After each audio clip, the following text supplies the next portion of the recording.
which is the book, that would be the book. You know what I mean? And therefore, that's the book. But the book doesn't get manifested. My notes started out to be very simple and clear, and then I went last night to my favorite Italian restaurant, one of them actually, in Brooklyn, Fragole, and started talking to this man who owns this place, and he just told me all these amazing stories, and it was perfect. You know how you get these people that show up just at the right time, so I added a bunch of things in here for you, so, bear with me as I make sure, I'm going to be reading my parts, make sure that I tell you everything that I can in 2 hours. So Dana invited me to come here and just have a conversation with you about spreading the word about yourself as a teacher, helping yourself meet the goals that you want as a yoga teacher or as a human being. Actually, because we were just talking the other night earlier. She's like, I don't know if I want to teach or where I'm going with that, but I definitely could use more about speaking my truth and being in your satya, and really finding out who you are uniquely and rocking that. Because ultimately, everything that I'm going to share with you comes down to really locating your center self, your core. Having that core relationship with yourself consistently enough so that you really get to know your own voice, and then you can start speaking and acting from there. And people will go, oh, I don't know if you should do that. Oh, I don't know, sometimes. And you do it anyway because you have to, you feel like you need to, and you must. And things really start to reorient around you the more that you're being your authentic you. And, those are a lot of words. So I also want to impart to you how to do that. So, this is going to run the spectrum from my own story as a teacher to practical tools and tips for marketing yourself, for meeting your goals, whatever those may be, can help you do this or that, for spreading the word about yourself as a teacher. And when I say as a teacher, then parallel that to anything else in your life that you want to do and create. It's the same thing. And then take your questions and see what you'd like to know. So we'll call this the super rock star you immersion today. How about that? Yeah. Rock and roll. I used to do it like this until someone told me that is the satanic symbol. 6. Oh, really? Old it is.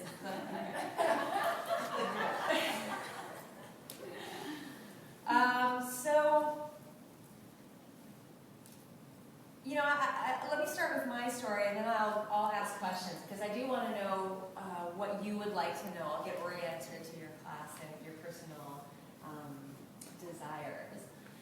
So, I'm Sadie Nardini, and I started out doing yoga, very gentle, restorative yoga, when I was a teenager, because I was struck with a central nervous system virus of some sort that completely debilitated my whole system. I had trouble breathing. My diaphragm didn't work properly, so I was always breathing like this. I had panic attacks a lot because my central nervous system was out of whack.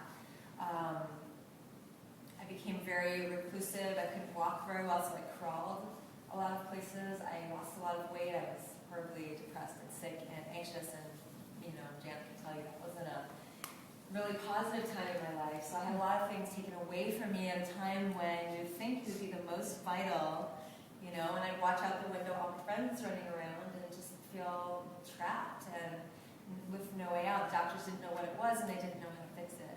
So we eventually, after a couple of years and nothing's getting better, decided to take matters into our own hands and try to do that, a little Richard Hiddleman's 28-day yoga with the unitards, the horrible alignment, but lesson, because that's all we had in Iowa at the time. So I started learning little breathing exercises, slowing the breath, trying to reclaim control of my breathing diaphragm, my body. And that helped to calm me down a little bit. And I was like, wow, this stuff works. Oh my gosh, I can do something for myself and help myself feel better. So from there, I started doing lots of restorative, couldn't move really. I didn't have the strength to do things. So restorative yoga, and then I moved on and started healing myself a little more each day, and then I started to fight. Because I realized I was chipping away, and I could start to see nearly imperceptible changes. But like from 1 month to the next, I didn't have a panic attack every day. It was like every other day. I was like, whoa, this is huge. I started being able to take a deep breath and exhale it fully. I mean, those are major milestones. So today my practice has changed a lot into a more vigorous kind of strength and flexibility balancing kind of thing. You might see me doing a handstand, for example, but that's not how I started at all. I had to really build it from the ground up.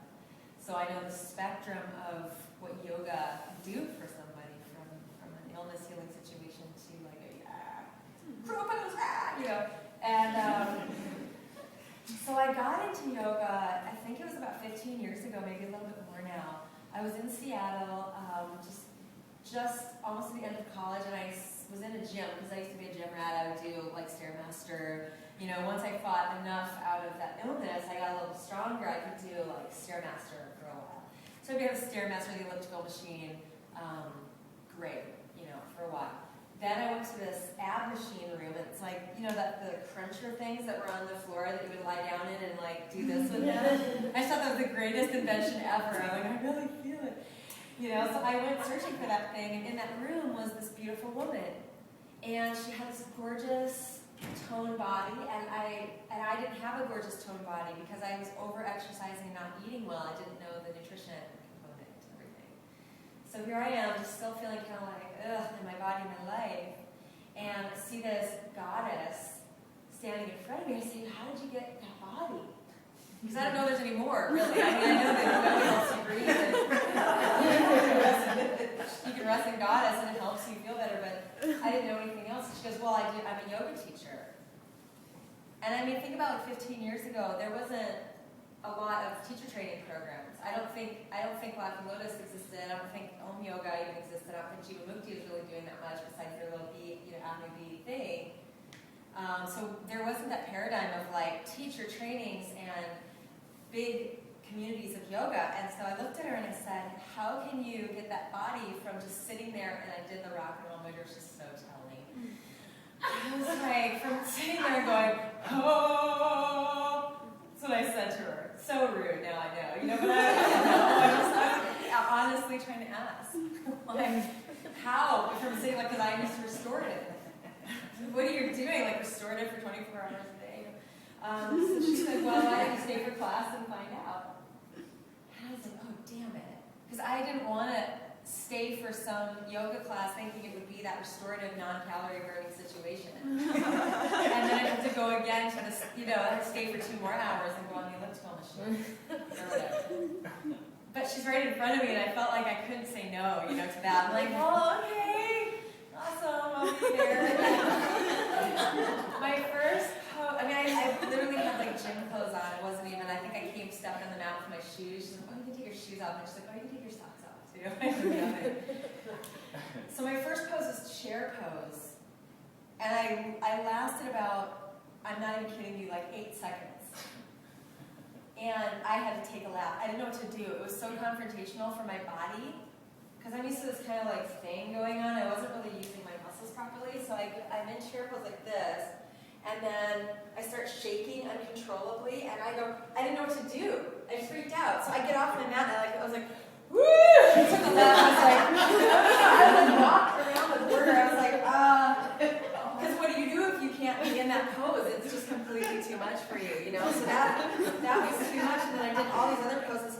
So my yoga practice for like a year was like, wow, like that's it. Because my body just was really, really had to learn strength and flexibility in a whole new way. You know what I'm talking about. Wow, that was intense, but yet, you know, I have this kind of type A personality. I'm a go-getter, I'm very pitta, I'm a very fire element girl, so I didn't want to back down, you know. I was like, ooh, something I can't do, you know. Let's go do that. And I made sure that I just had this this really like unhealthy fixation on this teacher, as if she was doing it to me. And I'm like, oh, I'm going to show you. Oh, you think I can't do warrior two? I can. So my whole first year of practice was me just like making up this war of the worlds with my teacher to get me through it. It's like that. Someone, I think it's Dharma Mitra, calls it angry determination. You can turn anger becomes angry determination, like, oh, you can't. And I was funneling that because otherwise I would have given up. It was so hard for my body, you know? And I think I was rewiring myself. And so anyway, long story short, talked to Dana last night. She's like, well, tell them your story, but like, don't tell them all your story. I said, well, I should start from like, so I grew up in Iowa when I was 5. I really enjoyed lima beans. So moving on, I studied with her for 3 years. She taught me privately for 3 years, and then when she moved to India, I was the only one who knew how to teach her classes, because I had been there so now I go 7 days a week or 6 days a week, you know. And so she leaves and gives me all her classes. So that's how I became a yoga teacher, is kind of an old school way, right? Studying with one person, and she was luckily very knowledgeable, and then throwing me into it. And I had never taught a class in my life before she left. And so I had a piece of paper that she'd written down, the sequence that she normally does in case I forgot it. And I just wanted to go, so my first teaching was, downward facing dog, and breathe. I would like every pose. It'd be like, warrior 2, and breathe. That was horrible. Like, what are you talking about? So much easier to do it than to express it out of your mouth, especially for the first time. You know. So I just thought I did a horrible job, but everybody kept coming up to me and going, thank you so much. Thank you for just reminding us to breathe. And like, they kept coming back. And then when they kept coming back, I felt a little better about myself, and I started getting a little bit more brave about sharing some thoughts that I had about the poses. Then it became like, warrior 2, really press your feet down. Feels good. Get grounded. And then from that, lift up and show your heart and breathe. You know? So a few years of that, and then stuff, you know, here and there. But then I moved to New York eventually, and I was really successful. You know, I had bigger classes where I was, and then I moved to New York. No one knows who I am, so you know, I have 2 people in my classes. Sal Anthony's Movement Salon at 17th and 3rd is where I started, and I was just like, well, glad there's more than none, and I started teaching them. And that turned into 4 people the next time and 8 people the next time. And I just kept doing my thing and more. And then, you know, I subbed for a couple of popular teachers. More people got to know me. And so then I had popular, like, bigger classes, which was good. And that led me to do some workshops and some retreats. Started training people to teach yoga. So I actually did a 200-hour training all myself. Like, I just taught them all 200 hours because I wanted to make sure they knew everything. So did that, and then I don't know how it all happened, but one fine day I woke up and I said, I want to share this with more people than are just coming to my classes. And I thought, well, YouTube might be a good place because people put videos up there for everything. So I'm going to go get a little video camera and start just talking about aspects of the practice that I love and put it out there. So I started a YouTube page.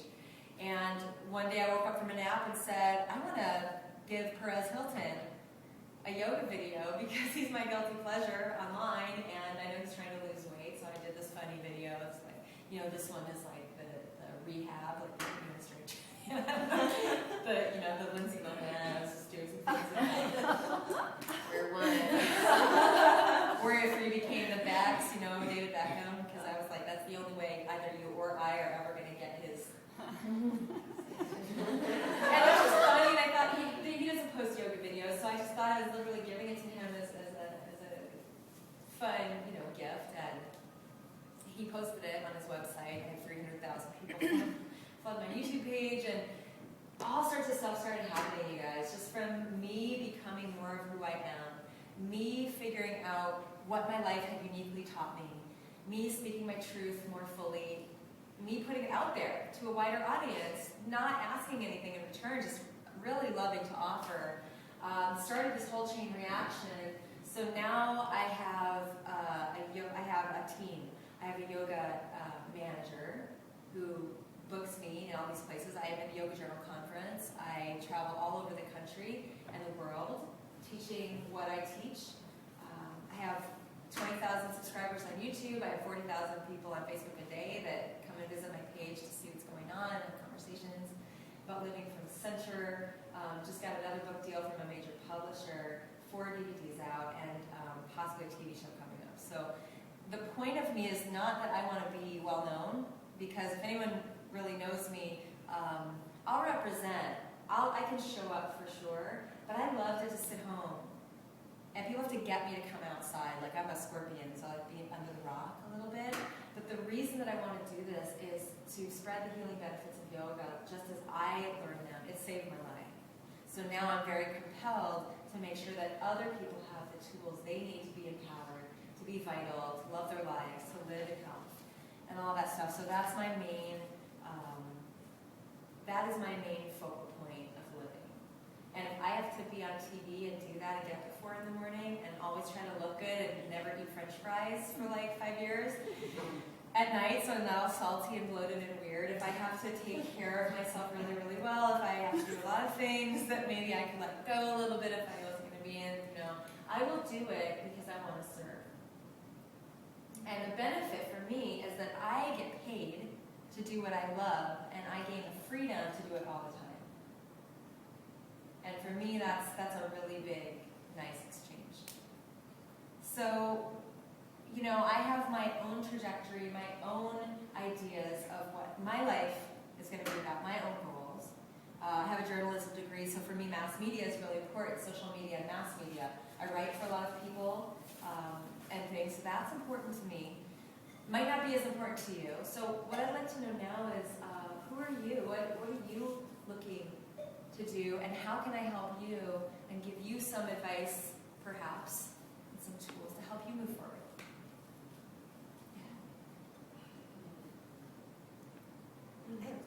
Yeah. So, how do you deal with the negative feedback? 'Cause I suspect with all the people coming to your Facebook page or your YouTube page, and they just leave. I mean, I would just say I haven't really seen any, but I've seen some comments that be negative, or there's so many different schools of thought out there in terms of what type of yoga you should teach. And like the other day, there was a New York Times article about whether or not it should just be the asana focused or to add the spiritual aspect, and how do you deal with people sort of questioning your methodology and still maintaining like your yogic glow? Well, what's really it depends on your priorities. If your priorities are to care about what other people think to the point where you're going to let it ruin your day, if that's your main priority, then you're going to let it ruin your day. Do you know what I mean? If your main priority is to retain a love and passion of living in each day and be really grateful and thankful for the adventure that today is, even if other people are, trying to give you grief or have their own ideas about what needs to happen. If your main priority is kind of being the keeper of your own flame and not putting that out for anyone or anything, then it gets a lot easier to handle that stuff because you realize it's only gonna come at you so far. It doesn't feel good to be called Satan because I eat a steak once in a while. It doesn't feel good to have people say you're not yogic because you teach asana or because you speak in real world language or because you have an agent. They have no idea what that even means because this woman is so yogic. It's amazing. Or anything. It doesn't even matter. I can say the best thing ever, and there's going to be somebody out there who just can't stand it. Who doesn't like it, doesn't agree with it. Those are luckily the minority. If everyone was constantly telling me how awful I was, if 98% of everybody was telling me, I might want to listen to that and take that in and consider wow, that's a vast majority. What's going on? Maybe I need to get back to therapy or something. I don't know. But if it's a few people here and there, you honor that everyone's got their own opinion and you don't know where it's coming from. And I always figure if someone loves what I'm saying and resonates with it, then I taught them something about themselves, or they've remembered themselves more fully in their presence. But if they don't like what I've said, if it doesn't work for them at all, and if they disagree with it, I've also helped them to remember more of who they are. Do you know what I mean? So either way, it's a teaching, and I've succeeded in my goal, which is to help people really own themselves. So I feel a little bit like, rock on, tell me what you think. I don't always love it when people are judgmental. That really kind of, it doesn't make me feel good. You'll see me on like Elephant Journal and stuff, being like, hey, have your opinions, it's fine, but when we get to this judgment, this I'm better than you because I practice this way and you practice this way, I don't think it has a place in yoga. But discernment is different. That means I'm not going to choose this path, but I respect that you're choosing your own path. Might not be mine, but I'm not better or worse than you. We're just different. That's what I'm trying to get to in the yogic world, but there's a lot of kind of mistaking healthy, respectful discernment for the separatism of judgment. And we see a lot of that in yoga. We see a lot of that in human beings, that's why. Yeah, because everybody's kind of searching for that balance, in themselves. And so, yeah, the more you speak your truth, the more people are going to have a reaction to it, whether it's positive or negative. There was a famous rabbi that said, I want to be so fully myself in this lifetime that when I die, my friends come to celebrate and my enemies come to dance on my grave. Because you're not going to please everybody all the time. And if you do that, I would say you're maybe not speaking your truth, because truth and pleasing are not, usually the same thing. Pleasing is trying to give everybody what you think they need, and that's very outwardly other focused. Instead of speaking your truth, which you've seen in life, if you speak your truth, you have to disappoint some people to do that. But that's a teaching for them, that's a lesson, and that's helping them go on their own path. And it's funny, I've had some people that I've really disappointed at some times in my life. Like one guy just he says this, I hated Sadie, I hated her class, she represented everything I wasn't, she was all fit and hip and cool, and how these people around her could do all these poses. He had no idea of my past or how hard I worked for this, how it didn't come naturally to me and all the things that you guys know now. But he stayed, strangely. He was strangely attracted back to it, and he just wrote a book called Shift. His name's Dr. Jeffrey Hull, if you want to read it, like Busting Fear, and he's a psychologist, great book. And he became my student for like 5 years. And in it, he thanks me and has like a whole chapter dedicated to some stuff that we did together. So you never know. All you can do is stand in your truth. And trust that when you do that, the best possible outcome will occur for all involved. Doesn't mean, and it's very important to understand this, it doesn't mean everyone's going to be happy with you. It means the best possible outcome will occur for all involved when you are in your truth, when you're not yelling it at somebody out of defensiveness, when you're softly speaking it, even if you're saying, I love you, and I've asked for transformation so that we could work together, and you haven't chosen that path, and that's okay. But I'm not going to be able to date you anymore.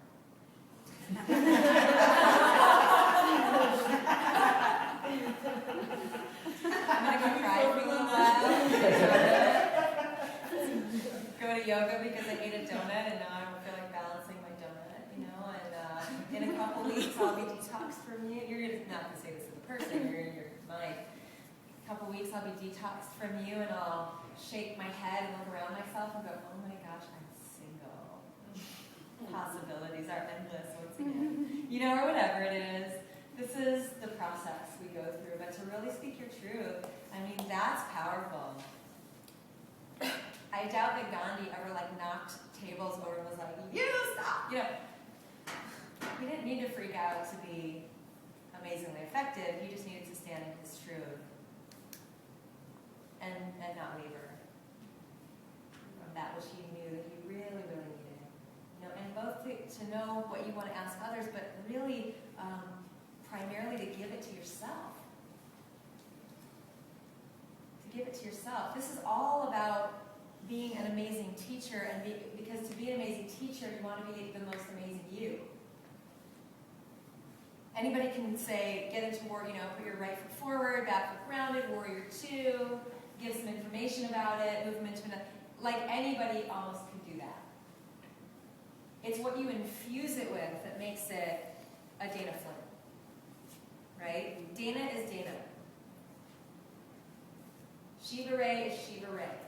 Sean Korn is Sean Korn. Sean Korn is not Shiva Ray. Shiva Ray is not Iyengar. These are all very distinct personalities. I'm not saying you should aim to be that. I don't think they aim to be that either. It's just the more you can be, the more abundance, the more your tribe surrounds you, the more you get to do what you're meant to do, the more obstacles get dissolved for your personal path. But it doesn't begin with figuring out how to do any of that necessarily. It begins with you maintaining that flame, nourishing yourself, and not allowing people to enter the temple unless they enter with reverence. And not allowing yourself to exit the temple unless you exit with reverence. Even if someone's screaming in your face, the way you respond is the person that you want to be. It's not about what you think they deserve. It's not about what your fear and your reactivity makes you want to do really fast. It's about soft belly, breathing into that soft belly, and representing yourself as powerfully as you can.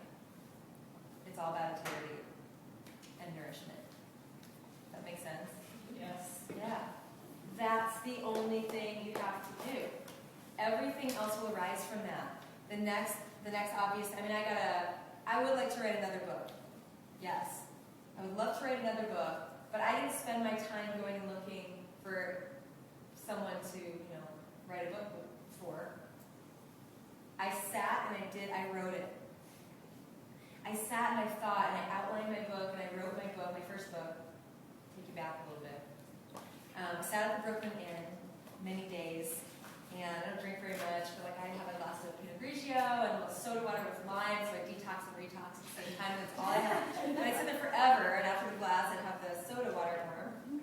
And I'd write, and I'd organize this, and I'd write. And then one day at the Brooklyn Inn, a friend said, oh, my friend over here works for a literary agent. Maybe you should talk to him about your book now that you've got 3 chapters down, and it's looking, people are really starting to gather around at the bar and go, what are you writing? And I can tell them, and here's kind of some stuff about it. And wow, that's a tool I can use, And the guy happened to be a sub-agent for the only agent I circled out of the whole writer's market guide 6 months ago, as starter and hearted her because she just seemed like the right one for me.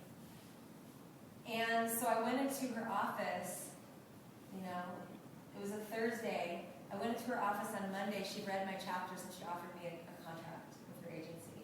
And then within about 6 months, I finished the book, and back the day I got the contract. Random House and John Wiley and Sons had a little bidding war for the book. And so now I have a book. And now another one is coming out because a big publisher just called my agent a couple days ago and said, we want to do a book with Sadie. And here I am doing my own work and protecting that joy of living each day and being who I need to be and showing up when I'm asked to do things like this. What's the name of your first one? What? Oh, The Road Trip Guide to the Soul. And it takes you through it's an inner journey, and it takes you through 9 stops on your inner journey. Relationship with yourself, that's the tunnel of love. Then you stop at the world's biggest stoplight to learn when to say yes, when to say no, and when to just hold. Stuff like that. So, and it's a very simple, straightforward translation of a lot of intense yoga concepts, like how do we actually live them in a fun way. So you do a paradise adventure one day. This is when you have a date with self, or an adventure day with yourself. Paradise, you literally get a pair of dice, and you roll it, and you have nouns and adjectives like go find, and it's the cutest bartender in town, or the best, the cheesiest movie you want to watch. You're ashamed to take anyone else to, but you really want to kind of see it like Twilight. So you find, and you just go do that within the next 24 hours. You go do that thing and see where life takes you. but anyway, that's the kind of thing I love to do, share this kind of primary infusion, primary work of you making sure that you're doing you. You do you, just do you. And watch everything else start to reorient. You can retract the claws of energy from everybody else around you. It's so freeing. You're not going to change their minds with more than a sentence. If they're going to change, if they're going to be able to do something differently, if it's their time on their path to do that, they'll do it when you speak quietly and softly and ask them for one thing, one time, and then get back to your work and watch. And if it doesn't happen, get what you need anyway. From yourself and your own life. Even if you have to tell them, move on, I'm moving on. I need to keep walking forward as me, so. Anyway.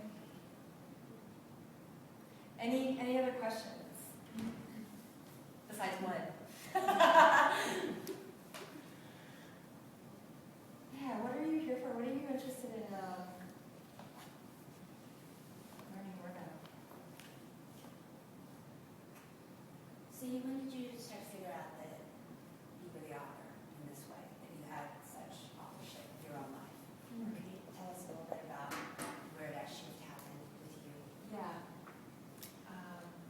I mean, because my whole life prepared me for it by consistently challenging me in so many deep and painful ways. In ways that, because I was a real pleaser, I would morph myself for everyone else in any situation. I would even talk like the person I'm around in order to get more affinity with them. You know, it's just a subconscious thing that I do, partially because I have a lot of empathy. I'm very energetic that way anyway, but I get around you and I'll just kind of like become your situation to the point where I was agreeing with stuff that I never would normally agree with. Like, yeah, I can see that. And I'm like, what are you talking about? Someone would ask me if I liked to play pool, and I'd be like, oh, well, you know, like sometimes the right situation, it can be fun, and the girl next to me like, I freaking hate pool. And I'm like, wow, I really actually respect that. Someone's like, I don't like it. That was very hard for me to say for years. Just, I don't know, I don't really like it. To disagree with someone for fear of not being liked, not being accepted, not being safe, you know. So I went through a lot of challenges around, big challenges like abusive relationships. I put myself into places where I was physically hit by people, and I still would morph and change and try to make them love me. But what I realized I was doing after studying yoga for a few years, you know, we learn that every challenge in your life, everything that's causing you suffering, is a call to action for you to do that, to give that to yourself, to do that same work within yourself. So when you're like nagging or screaming or wanting someone to love you, appreciate you, make you feel safe, soothe you, and you're letting them smack you in the face, you're looking for a drink at a dry well. You're going to a dry well and going, I need a glass of water, I need a glass of water. You're looking in the wrong place. It's here. So if I wanted to give myself, if I really wanted to have love, appreciation, safety, I would have left that relationship and nourished myself and healed myself and known that without anyone else around me, I'm full. When you can understand that and actually practice that, this other stuff starts to become really unattractive. Basically. You know, to the point where now I'll meet someone and I'll say, oh, I've dated you before. Like I can instantly tell there's a dynamic, and I don't need to repeat it, you know? Because if someone can't add, they're subtracting from my good time. If they're subtracting from my good time over and over and over, why? What's the value in that? It would only be, if I was going to participate in that, would only be a teaching showing me something that I am not giving to myself. So deep, yeah. So in your own life, let's say, is there someone that you've been really concerned about that's making you really anxious? That maybe you've said things to over and over again and not seeming to change, it's really bothering you because you think obviously it's unhealthy or not productive or it's painful for you. And it's been like more than a month of this. And they're not communicating it respectfully or honestly, for example. Anybody in that situation or has been? Yeah. Anyone want to share what something like that would be? Yeah. Well, I feel this person is me. I actually do this to myself. It's almost like I just want to thank you for sharing your story about your childhood when you had this horrible disease that kept you from doing anything in life. Because yesterday I actually went to bed not feeling so happy about myself. Because there are certain poses in yoga, and I'm quite new to teaching as well. So I only got my certification of 200 hours 7 months ago. And I just began teaching 4 months ago, and I can really relate to what you were saying because when I taught actually I'm going to step back because I wasn't feeling so well because I couldn't do certain poses, and I was thinking, oh, how can you teach people from the place where you're not really there yet? And this 300 training is all about like have your own practice, teach from there, speak your truth, and bring it all out into the world from your heart. And I really want to do this. And you're right. Right now you're talking about you not being able to move when you're little, and I'm thinking, oh my God, I am so blessed by being able to do this practice and by being healthy. And this gift, I mean, healthy to a certain extent. We have some limitations somewhere in the body sometimes. And I'm just sitting here and praying, like, God, thank you for giving this gift of being able to practice, being able to teach, being able to speak. And we forget often that this is the most important, and we only really treasure it when we lose it. Then we don't want anything, we just want to be healthy. And yoga helps us to get there faster, I think, than anything else. And that's from my own experience as well, because I began my practice when I wasn't feeling really well, physically or mentally, about like 12 years ago. And when I got better, I stepped away from the mat because I thought that's it. Right. And then I kept coming back, and Yeah. then I came to United States 10 years ago, and I worked for about 8 years to get to the place I thought, one part of my brain thought that will make me happy, and I got into a corporate job that I worked so hard to get in this financial world that literally made me feel sick again. And that when I quit it and got my 200 hour, and yesterday I was thinking, oh my God, what have you done? I want to pause you for just a second because I see in my periphery a lot of people starting to look around and look at stuff, and I want you guys to practice listening to somebody right now. Fully being present with her story, because if you're open like that to her and not waiting for her to get done or like not seeing yourself in her, then you miss an opportunity to open to your own wisdom and hear some little thing that she might be saying that might resonate with you, but also to really learn to receive someone's gift. She's really trying to give us a gift right now, do you know what I mean? Just because I catch the energy, this is why I shouldn't go outside, because I catch the energy so easily. If that might not be you what I'm saying right now, but if it is, practice that art of like really letting someone in. That's what also makes a really responsive, amazing person, is when you can say, this is happening right now, so let me open fully to it and really be present. And when something arises I need to do or say, I'll say that.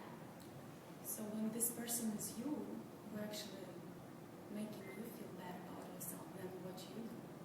Yeah. What do you do in this Well, case? that's the primary person that makes us, that's the only person that ever makes us feel bad. And is I us. guess that's how we get Isn't into it? this relationship. Yeah, because Patanjali said the only thing that causes suffering, really, like he could just simplify his own simplification. He said the only thing that causes us suffering is delusional ways of seeing the world, is ignorance, right? Avidya, that the cloudy perception, or seeing that something is actually harming you, that's not enough, something's not enough, that you're not enough, that someone can take anything away from you, that someone can give you something that you don't already have. Oh, he needs to stay with me because I won't be happy if he's gone. I need this relationship to work to feel good about myself. Do you know what I mean? Delusional. Okay? People are gifts. They come, they go. Some people come and stay for 30 years and it's wonderful, and then they go. Some people come for 3 months and then they go, and it doesn't make it a failure. It makes it a teaching. And we can thank them so much for the teachings that they gave us and use them, take them in. So, but ultimately, we are the ones who decide what we want to think and feel about a situation, right? Yes. And we are the ones who say yes to keeping toxic people around us and make it really much harder to do our own work than we need to, or let them go on their own path. And that takes bravery. That takes belief that I'm going to be okay without this safety, without this what I know, without this person, you know.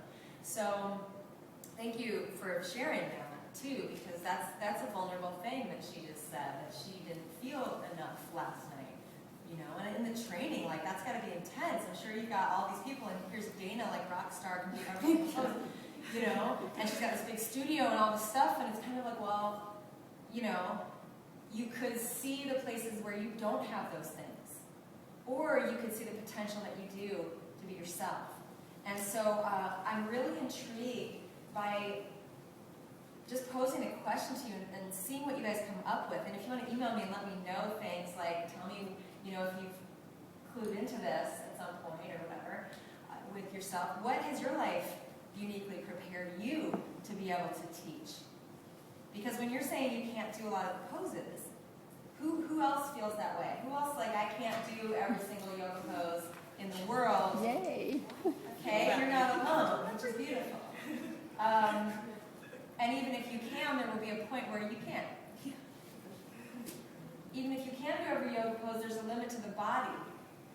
So you're going to be like in a forward bend, and then your hamstrings will open completely, which may not even be the point of yoga, just an open hamstrings. Right? It does show that you practice for a while. Yes, it shows that you've got a consistency of a practice, that your body's pretty open, that you can do a lot of these postures because you've progressed in your own practice. That shows a commitment to you and getting on the mat. That's what that shows to me. But eventually, you're gonna forward bend, standing forward bend, and then you're gonna put your head through your legs, and then you're gonna kiss your own asana. Like, what's the point? How far are we going and why? Do you know what I mean? The point of teaching yoga is to share a life experience, something that you're uniquely qualified to teach through the medium of the asanas, in my opinion. To show people through experiential practice of a physical situation what their patterns are, where they suffer, where they're restricted, where their obstacles are to their inherent freedom, and removing those obstacles. Mental, physical, emotional, psycho-spiritual, whatever it is. We are inherently in flow. We are inherently in balance. Our whole body systems are designed for balance. Our spine is a perfect combination of sthira and sukha. Right? It's protective, it's stable, but it's also movable. Our muscles are designed to be open enough and strong enough.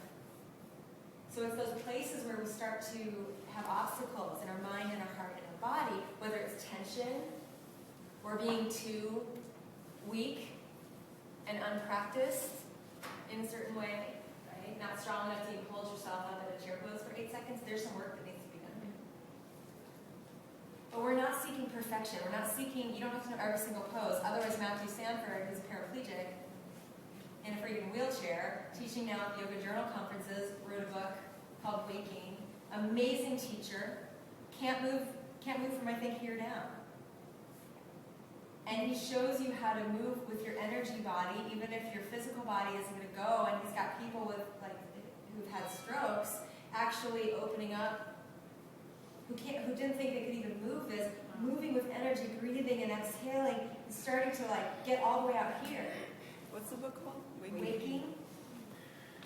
Matthew Sanford. And it's beautiful to watch. He takes his legs and puts them in a dandasana, and he breathes, and he moves his legs into goddess, and he breathes, and it's gorgeous. And that guy definitely can't do every physical asana. And he's becoming a master teacher because of what he went through, because of who he is, because he learned his lessons. So for me, the most dynamic, powerful teachers are the teachers that had great challenges, the teachers who had to really confront their own nature, tendency to diminish, who fought their demons, who emerged victorious, and who have a certain voice because of the exact challenges that they've been through, and now speak their truth in one way that's really powerful for them. Like Sean Korn, what's her message? Anybody can think of it? The world just generally? Activism, serving. Yeah, activism, serving, and a kind of like a heart-oriented, like offering-based situation. That turned into her Off the Mat Into the World Foundation, which is changing the world. Iyengar, what's his message? Right, precision, alignment. Shiva Ray. Right? The Shakti, the dance of life, the like being. If you ever have taken a class with her where there's a blues band behind her, and she's moving, and then you just feel like having a invisible herbal, non-toxic yoga cigarette afterwards. Like, you know, she can do it to you, you know? John Friend. Soften your heart. Yeah, open to grace, open your heart.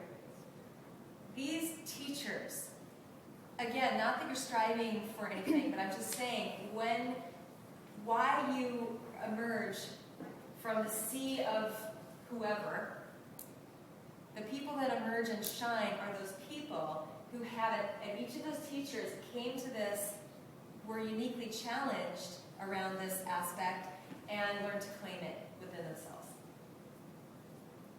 They're masters because they've lived it, right? Sean used to be a selfish, who cares about you? She's doing drugs. She's running around with that crowd. She'll tell you all of this.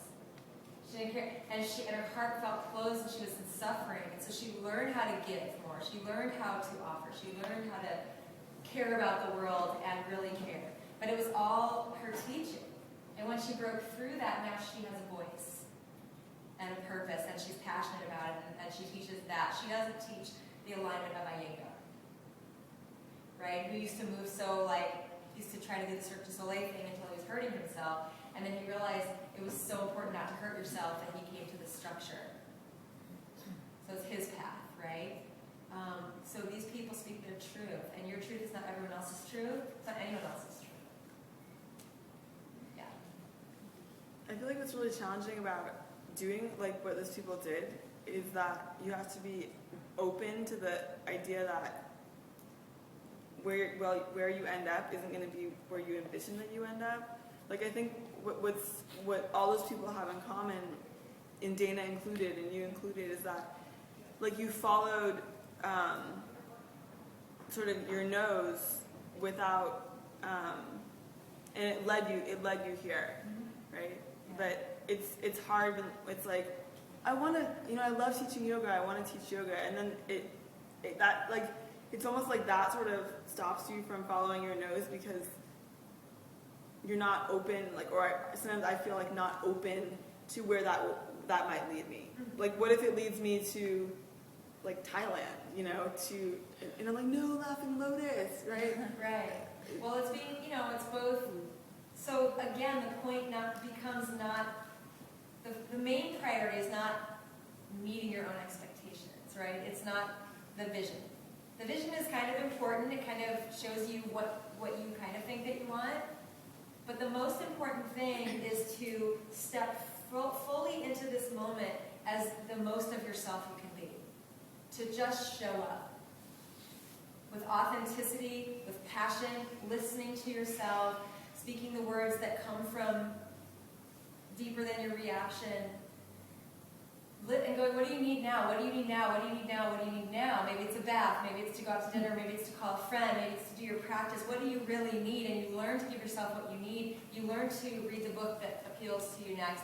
You'll see, have you ever seen those video games like Lara Croft or whatever? And when you play them, if you look carefully, the path that she's supposed to go on is lit a little bit differently. Anyway, it's lit up just slightly more. You can just start to read it and tell like this block is a little bit shinier, and that's the one that the treasure's behind. It's just a little clue. When you're within yourself, when you're having a fantastic core relationship